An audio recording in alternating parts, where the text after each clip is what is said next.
Hi guys, it's Sundal from Substance Over Style. Sorry, my phone's just going off right now. Welcome to a new video. I hope you guys had time to check out that interview I did with Awaken Atlanta. Give it a watch if you missed it. It doesn't seem to have got as many views as some of the others, and I think that might be because of the thumbnail. I mean, maybe I'm wrong, but I thought it was a really good interview. So it was literally just the last video, the previous video that I did. Yeah, so if you don't know, Awaken Atlanta are part of the UI Media Network. So they're like a conscious news network, podcast slash like TV. So like all very like high production values, looks very professionally done, but they're talking about, you know, all the stuff that we talk about here, like ascension, consciousness, like the spiritual battle that we're all in at the moment, the spiritual war. You know, it's for people who are, you know, star seeds and light workers and who know what's going on and what time it is. You know, obviously, like, I don't like to, you know, promote like separation and like us and them and like weirdly like these special chosen ones, but it's quite obvious that some of us know what's going on here and others are completely oblivious. So that's that. Even though I've said in previous videos, oh, everybody's on the awakening path, there's levels to it, right? So some people have realized that they're maybe not living life in the right way and that there's something wrong here and that things need to be fixed and systems need to be reconfigured. And other people understand it on a deeper level, like on a multidimensional level, because they've read the ancient texts and they know, especially the ones that have been a little bit more occulted, and they kind of understand the galactic history of what we're dealing with here. So yeah, if you kind of want the full tea on that, not the full tea, but Alex Collier just did an amazing update literally a few days ago, and he said it's going to be his last time ever speaking in public. So you guys should definitely watch that. I'll post a link in the description box if I remember. If I don't remember, just search Alex Collier. I've talked about him before. He's an ET contact, and he's, you know, had like lifetime contact with the Andromedans, and he's dropping some serious knowledge. So have a look at his last video, because he kind of brought a lot of things together, and I thought it was really good. So yeah. What were we talking about today? Okay, so I want to talk about today what can happen, what you may experience, some of the things that you may experience when you're going on a journey into the deep feminine. As a woman, you're going through like a feminine awakening. Even as a man, you know, many men have to go through a journey of feminine integration. Excuse me, sorry, I hate when my camera defocuses. I always do this, don't I? Yep, okay, there we go. We'll go on a journey of feminine integration. For men, it's probably a little bit different, but you may notice some parallels. But for women, journeying into your femininity, especially if you're a woman who, like me, I had this issue, was, you know, kind of moving through life with a masculinized shell, rather than, you know, there's two issues that I see with women when they have an unhealthy relationship to their feminine energy. One is they'll go into damsel in distress type of energy, and want to be rescued by the masculine and externalize their masculine energy. And then the other will be like go into like, you know, man mode and will run completely exclusively on their masculine energy. Oh god, this sunshine. Let me see if I can soften this lighting a little bit. Should actually get a net curtain for this window. Oh, okay, that's a lot softer and brighter and nicer, isn't it? Okay, so they'll run exclusively on their masculine energy. It'll be this kind of like, I don't need a man type of energy. Maybe they've been very disappointed by the masculine. Maybe they've been abused by the masculine, betrayed by the masculine. So they kind of just start to run on their own masculine energy. And that can cause all kinds of problems. Obviously, it causes massive issues in relationships where they struggle to find a man who will lead them. And, you know, obviously I know if you're a woman who's running on her masculine energy, you might find the concept of a man leading you to be triggering, but it's ultimately like, and look, you have to work through many layers to actually get to this, but ultimately we do want a man to step up and take control and kind of lead the relationship forward And when you start to trust the masculine, this is what you want and this is what you yearn. And, you know, obviously that only happens when you choose a heart-centered masculine who's integrated his own feminine energy. And to do that, you have to be able to connect to your own feminine energy. So other problems that it can cause in relationships is you may have a tendency to emasculate men. You may have a tendency to choose men who are operating out their feminine energy because that's what's polarized. Your masculine, your external masculine expression is magnetized to his feminine energy. And this can also happen within relationships that have a healthy polarity as well, because we both ultimately have both. Like when you have a healthy relationship to your femininity, you'll also have a healthy relationship to your own masculinity, and so your masculinity will be attracted to your man's femininity and vice versa. Okay, but if you're running in man mode and you're kind of experiencing issues like burnout and, you know, not being able to do it all by yourself, and, you know, just realizing that you're tired of having relationships with men who aren't stepping up, who are, you know, really feminine, who you're not able, not just feminine, but like in wounded feminine energy. So they're very placid, you know, they're very passive, they're spineless. You know, they have like nice guy syndrome. They don't stand up for themselves, and they definitely don't stand up for you. That all of that is extremely repellent to most women. Not just even masculine energy women will ultimately lose respect for a man like that. So, you know, if you're finding that your relationships are kind of, you know, having this like toxic cycle, and the thing is with men like that, they will also act out because their feminine energy is extremely wounded. They will become manipulative. They may be unfaithful behind your back, because if they're not getting respect within the relationship, they'll see where they can get it outside of the relationship. So, you know, having imbalances in your masculine and feminine energy causes all kinds of relationship toxicity, and then also just imbalances within yourself where you don't trust yourself, you don't trust the wisdom of your own body, you don't have healthy boundaries. And sometimes a woman, when she has an unhealthy relationship to her femininity and her masculinity, she'll flip back and forth between the damsel in distress, wounded feminine type energy, and then also that I can do it all by myself and I don't need a man, and, you know, not being able to receive masculine protection, provision, and all of that good stuff that the masculine provides. Okay, so things that I noticed when I began my feminine embodiment journey was, the first thing that I started to really learn how to do was to trust my feelings and to trust my emotions and to trust my wisdom of my body, and not in a way where it was like, I'm getting an uncomfortable feeling here, that means that, you know, my intuition is telling me the absolute truth. It's not that. Because masculine is more about like facts, logic, or the objective truth.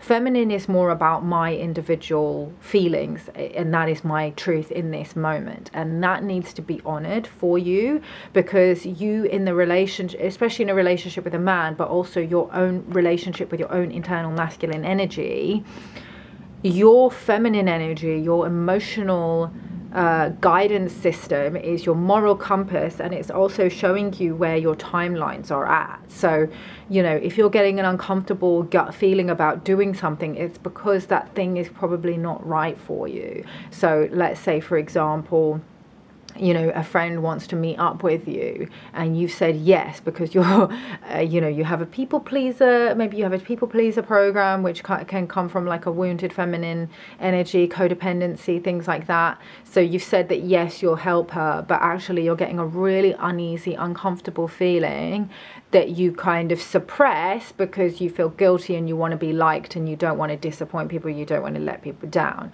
but you're actually burnt out. Your energy is completely depleted. You are just feeling super overwhelmed because your energy management is not moving forward in the right direction. So what happens is, when you actually start to listen to your body and what feels good to you, especially when it comes to your relationship with men, and hold space for that, you actually start to bring your own masculine energy online. So it's not just that when you start connecting to your feminine, you only heal the feminine, you heal the masculine as well, your own internal masculine, because both always have to balance each other. So you start listening to the wisdom of your body, you start listening to your emotions, you start to honor your emotions, because you start to treat yourself as important. So your own masculine energy holds space for your emotions and tells your internal feminine that her emotions are important and listens to her. And then you start to bring your masculine energy online with your courage and your boundaries and speaking your truth. These are all masculine principles.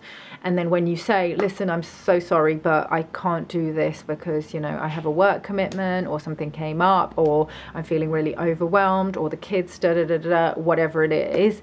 And, you know, you just, either you say no in the beginning. Sometimes if we've already committed to something, I understand that people want to do that. But, you know, maybe you want to continue to do that if you've already committed to it. But you've got to start listening to yourself to the point where you don't agree to things that you know that you're not going to want to do, or you have a certain boundary around it. Like, for example, if I make an agreement that I'm going to do some kind of social activity with a person, I will usually say, okay, let's talk, you know, the evening before and we'll firm up the details. Then the evening before, because obviously with my job, I get clients that come in at the last minute. I'll usually try and, you know, arrange client sessions around my other commitments. But like, for example, with the modeling work that I do, if I get like a job that's paying £800 for, like, let's say like a online social beauty campaign, and I've agreed that I'm going to go for lunch with a friend on Monday, I'm not going to say no to the job. And my friends all understand what I do for a living, and that I might say at the last minute, hey, so sorry, can't come tomorrow, I've just had a job come in. And they're completely understanding about that. And you know, the people that you have around you should also be understanding of the fact that maybe you got sick at the last minute, or maybe your kid got sick at the last minute, or maybe, you know, some work opportunity came up, and it's okay to honor those agreements first and to put yourself first. So you start to reverse your inverted empath templating. So where you start to feel like you need to help others out of like guilt or obligation or people pleasing, or because you want to be liked, you start to actually honor yourself and you start to put yourself forward, because your masculine energy starts to come online to start to honor your feminine. As your feminine starts to feel safer, it's because your masculine energy has started to bring the awareness and the consciousness to how she's feeling and put in those protective, you know, protective boundaries and protective things to make her feel safer so that she can start to blossom more. Another thing that you may experience is you'll really start, as you start to connect more to your body and your emotions, your sensuality comes online. And so you'll start to actually really connect to how you feel in every moment, not just emotionally, but also physically. So you'll actually start to become extremely magnetic and a lot more attractive to the masculine, because you're embodied. Like, your energy will actually start to fill up your body. Your higher self starts to come in, because you start to remove the overlays of the trauma and the limiting beliefs, and I have to do this for this person. Because your masculine energy will, if your masculine energy is over functioning, it will shut a lot of that Sophianic essence, which is your Kundalini. It will shut it down. So a lot of that starts to actually unfurl, and it starts to open up. Your heart starts to open. So you may find that you start to become more caring, more compassionate, but in a way that's contained. So instead of having inverted empath templating, where you care too much about, you know, things going on in the world and start to feel like you have to help everybody with everything, you can be compassionate and you can be empathetic, but from a place that's kind of boundaried and just, you know, where you're able to manage your resources effectively. So, like, for example, if you see something really sad on the TV or on social media, you can feel the pain of that, but without feeling the need to kind of step in and do something, because, you know, you're not depleting your own resources, because you're able to recognize, okay, I don't want to donate to that cause right now because I got rent to pay this month. Do you know, just stuff like that. Another thing, as you start to connect more to your body, you will start to be more loving towards your body. So many of us are at war, especially as women, are at war with our bodies. We're always trying to beat them into submission, making them tighter, more toned, more perky, more muscular, skinnier, all of those, you know, muscularity and, you know, boniness or skinniness, like lack of flesh, like lack of fleshiness. Those are all yang qualities. totally fine if you look like that as a woman. We all have masculine and femininity.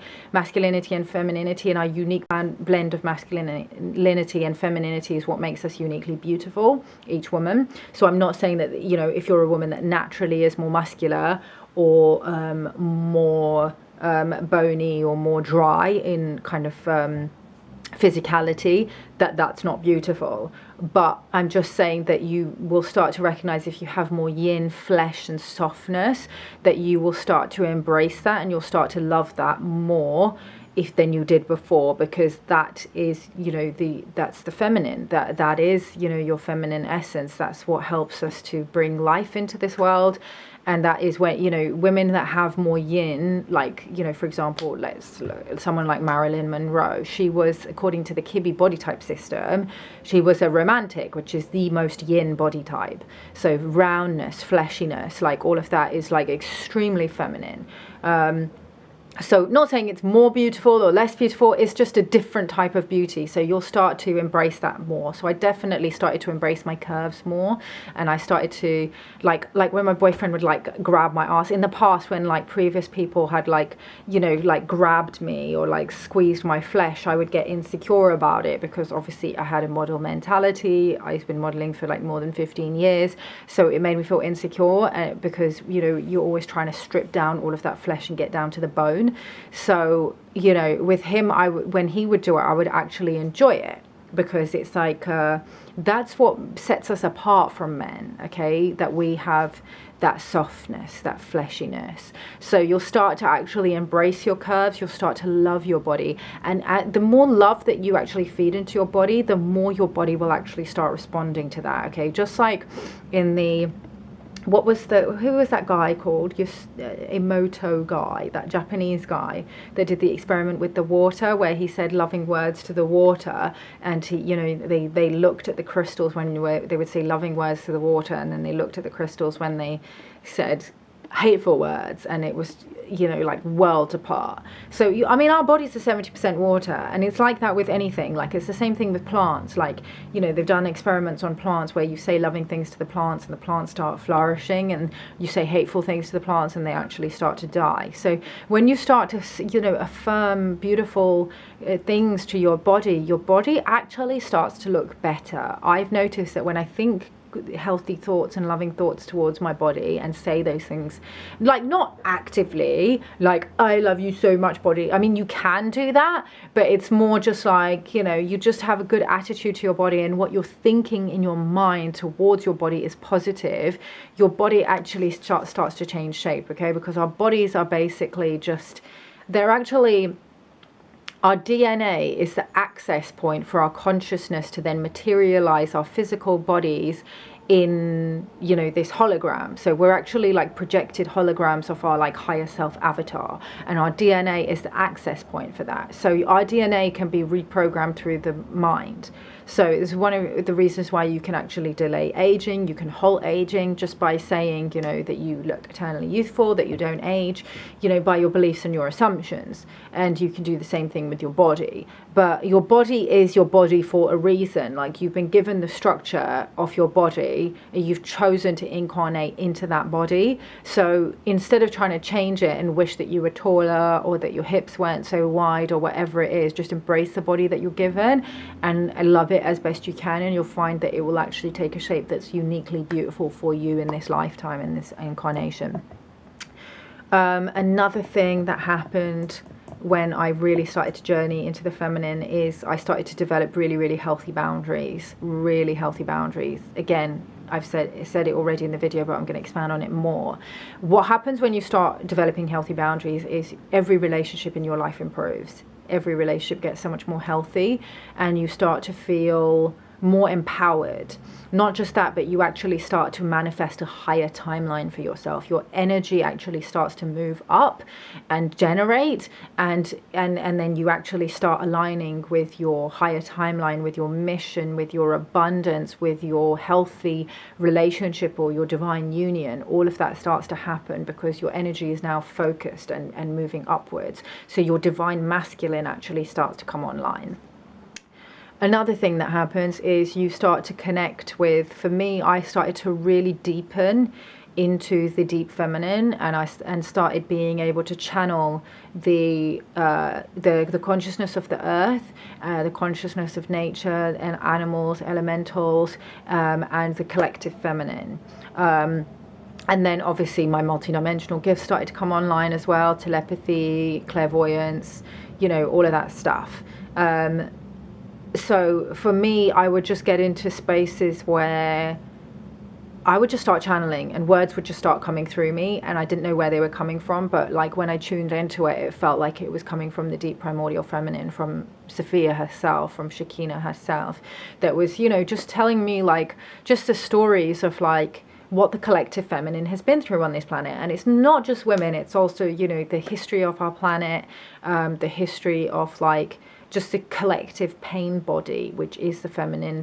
Even masculine, you know, men also have an emotional body, and that's also the collective feminine. So, you know, I started being able to tune into different things, you know, different themes that were being transmuted. I started to be able to, as I was channeling and things, you know, emotions would come through me and they would get translated into words. So this is also why I'm able to do what I do with the YouTube videos, because I get these transmissions from time to time, and when they start coming through, then that's when I know that I have to make a video talking about that particular subject, because it's coming through me. And it generally, for me, it comes through the womb. Like I start to feel it coming through the womb a lot, and I start to feel it a lot around the time of my period. That's when it starts coming through very, very heavily. Or if I ever smoke weed, because weed is a very feminine spirit, it's like, and it also, the weed also connects you to the subconscious. So your own subconscious. So it's useful if you want to find out what your subconscious fears are. That's why, you know, people talk about that it makes you paranoid. It doesn't make you paranoid. It basically shows you what your subconscious fears are and where you have entity attachments. You might have entity attachments that are attached to those particular subconscious fears. So it can be quite, some people don't like it because they don't understand that this is what it does. And it's not a pleasant experience, obviously. Like, you know, I sometimes do like a THC drop, or I'll smoke a little bit, and the voices that I start hearing in my head are horrendous, the things that they're saying about me, and I'm just like, oh, okay, so this is what I subconsciously feel about myself. These are some of my insecurities and my fears. So, you know, you have to just try and collapse those out. So, you know, I do find that when I start connecting to that frequency of the subconscious mind, then it shows me not just my own subconscious fears, but also our collective subconscious beliefs about what we think about the feminine, or what we think about all kinds of different things. Okay, I'm just trying to think. What else does it help you with? It definitely helped me feel a lot less guilty about taking time for self-care and for rest. Our society has been so, you know, just a hustle culture and just running on masculine energy, and not a healthy masculine energy either, like a very distorted, wounded, toxic masculine energy that's kind of turned human beings into like these productive machines where we feel like we have to be like nose to a grindstone, you know, like running on a hamster wheel all the time. And I know that a lot of people are feeling this right now. I definitely am feeling this right now because of the issues that we're seeing with the financial system right now, with the inflation and, you know, all of that stuff. You know, fiat currency being devalued day by day is obviously having a lot of effects on people not being able to make ends meet without, you know, working really intense hours and things like that. So, you know, if people are noticing that come up now, I believe that this is what's needed. This is coming to bubbling to the surface so that it can be seen and felt, and then it can be shifted. Because the last 2 years that we had during the pandemic, a lot of people realized the importance of rest and self-care and listening to your emotions. And because when you're actually within, you know, your own space, and you don't have these distractions of having to do constant activity, you can actually hear yourself think. And in that stillness and in that quietness, you can connect to the truth of who you are and how you really feel and what your emotions really are. So we can do that in stillness, which is actually a more masculine way of doing it. It's like basically bringing the conscious awareness, which is a masculine principle, to the feminine, which is your emotions. Another way of doing it, if you don't have time to just, you know, because now that things are going back to normal, well, they're not going back to normal, but now that things that have opened up, been opening up for a long time, a lot of people are back to that kind of hustle mentality. So again, we don't really have time to connect to our emotions again. I find a really good technique that will connect me to the truth of how I'm feeling instantly. As much as, you know, sometimes we try and hide how we're feeling and go, no, I'm fine, I'm not really feeling that, you know, and you just keep on going because you don't have time to really feel your feelings. If you just take a little moment once a week and just do some natural dance, like put on your favorite tune and just dance around your room. And for me, that connects me to how I'm feeling immediately. Sometimes it gets to a point where actually within the first track, I'm just crying because I was just in denial about the fact that I was upset about something. And now I'm really connecting to it because I'm connecting to my body. Your body will show you, okay, that's where your feelings are. So, yeah. So, not just that, but it's also important to do self-care and to make time for rest because it actually makes you more productive. I find that if I try and just get nose to the grindstone and just produce and just be in masculine mode and just getting shit done, and I haven't had enough sleep or I haven't taken care of my emotional needs, I'm much more likely to make mistakes, which then end up costing me even more time. So I have to get enough sleep. I have to do my morning routine. You know, I have to slowly spend an hour drinking my coffee while reading a book or doing my dream journal, all of that stuff. And I have to make time to see friends as well, because, you know, especially if you're you know, and I think most jobs and industries are going to start to go this way, where you do something that's, you know, you are in business, you know, but it's also this creativity involved in your business. So you have to be able to be creative as well.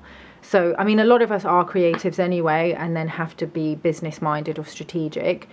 So bringing that hieros yamos together, the masculine and the feminine. But if you're not making time for family, for friends, firstly, well, what is it, any of it even for? Why are you working so hard if you don't even have any time to live? Unless you really are super pumped by your work and your mission and you love it. I mean, I do. I really enjoy work at the moment. But certain things, like if I don't have time to see my family, and like, you know, do things that are important to them, like, you know, right now the kids are off school, so if I don't get to see my nieces, what's the point in even working so hard? You know, kids are only young ones, so you know, if you're not making time for those, you know, connections, family connections, that is the feminine, then why are you even here on this planet? Like, this planet is a feminine energy planet. So, you know, and it's been dominated by this masculine force that's literally been raping the planet. If you look at a lot of the architecture of the cities, Mark Passio's done a lot of work on this, and also Cullen Smith has done a lot of work on this, where they basically break down the occult symbolism in the town planning or in the architecture of sites like London, Washington, like a lot of these centers, which are basically node points for the beast system. They will do these, it's basically like grid work, but it's like dark grid work, where they basically reverse the polarities of the grids here in the ley lines, and they siphon energy. It's literally, they're raping the feminine. They're siphoning the life force of the feminine, of Mother Earth. And us, as fractals of Mother Earth, we are literally her children, or like cells in her body. It's siphoning our life force as well, okay? So if you look at the financial system, with the Federal Reserve and the fiat currency, which is kind of going through a complete restructuring now. There's going to be a whole quantum financial reset. All of that was designed to siphon our energy. We've basically been living on like a prison planet, a slave planet for eons.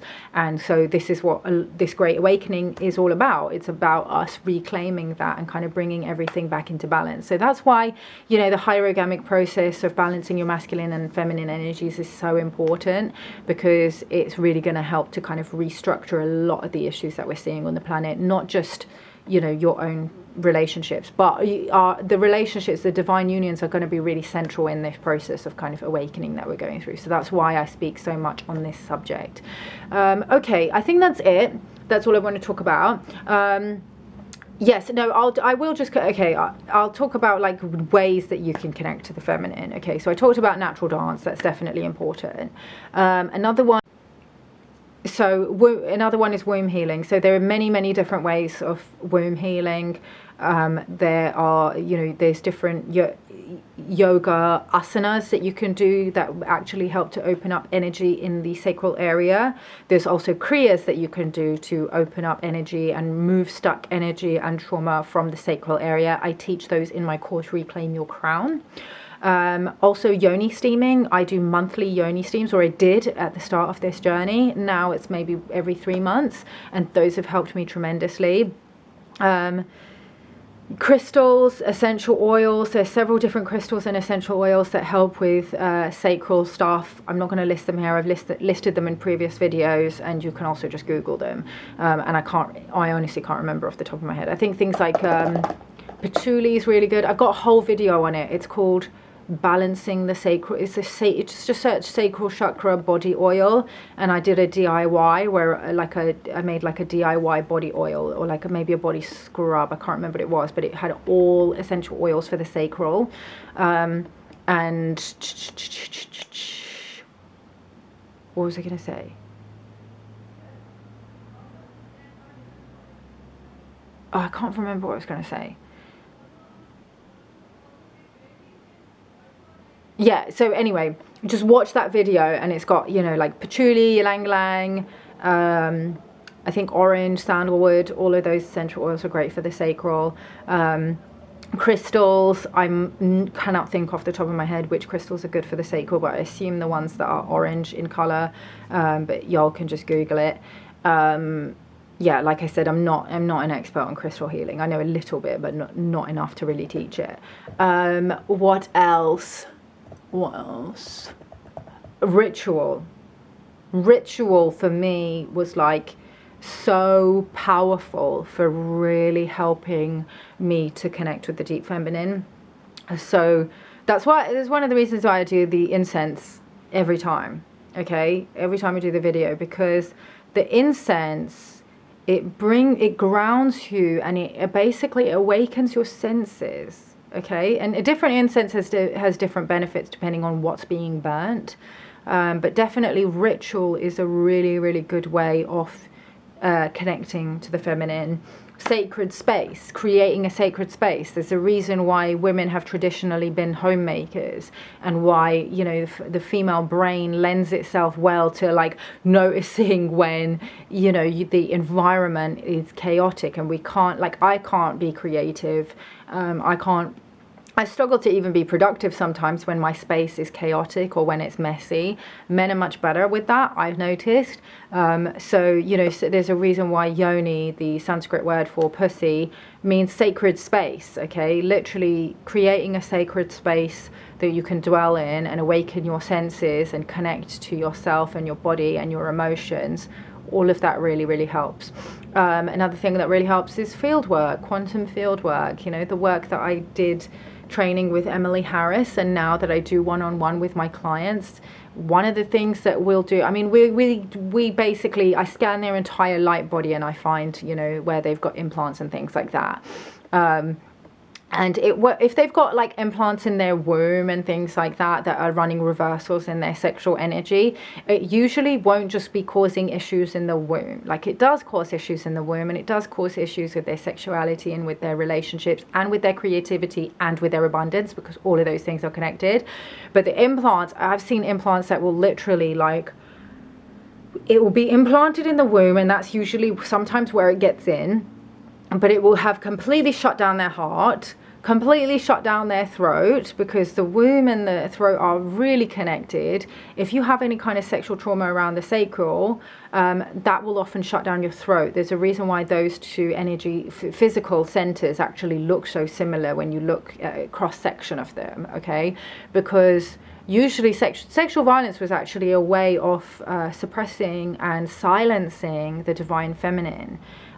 Because if the divine feminine cannot speak her truth and bring the care and compassion and care and compassion principle, care being the generative principle, it's the most important principle on this planet, then they can basically run reversals and inversions and keep everybody enslaved, because, you know, the feminine is the life giver, you know, and you know, when they can cause gender wars and shut down the masculine so that they can access and target and siphon the feminine, then you know, you've got a slave planet, basically. So that's why this work is so important. I've also seen the implants, you know, extending from the womb into the legs, so you know, it really shuts down the ability to like just move forward in life, and keeps people really stuck or like running in circles, in loops, because they're just basically just looping in this slower timeline, a false timeline.